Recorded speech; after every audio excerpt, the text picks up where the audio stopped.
Hello, I'm Mr. Wakeling and I'm joining you from the Fearnhill School Library. Chapter 9, The Mock Turtle's Story.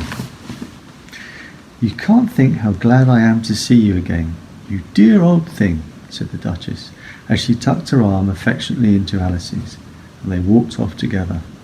Alice was very glad to find her in such a pleasant temper, and thought to herself that perhaps it was only the pepper that had made her so savage when they met in the kitchen. "When I'm a Duchess," she said to herself, not in a very hopeful tone though, "I won't have any pepper in my kitchen at all. Soup does very well without. Maybe it's always pepper that makes people hot-tempered," she went on, very much pleased at having found out a new kind of rule. "And vinegar that makes them sour, and chamomile that makes them bitter, and barley sugar and such things that make children sweet-tempered. I only wish people knew that.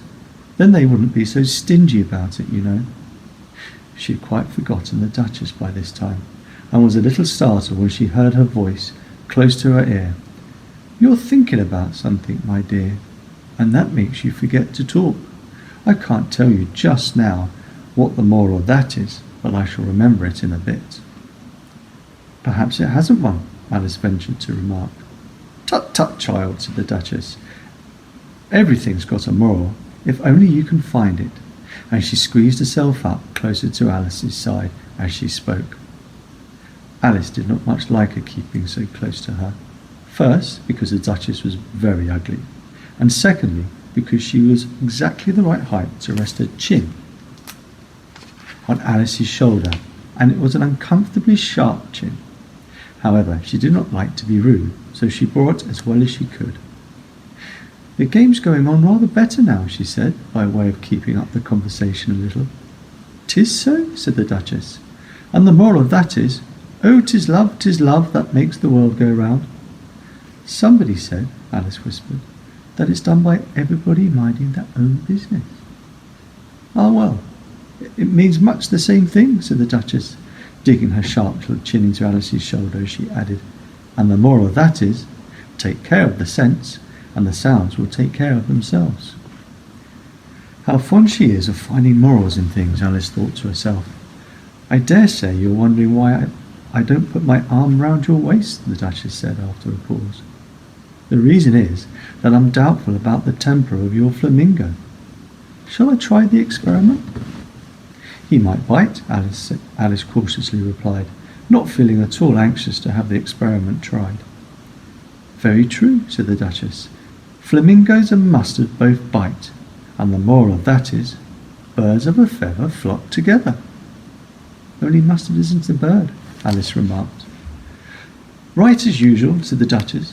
"What a clear way you have of putting things." "It's a mineral, I think," said Alice. "Of course it is," said the Duchess, who seemed ready to agree to everything that Alice said. "There's a large mustard mine near here, and the moral of that is, the more there is of mine, the less there is of yours."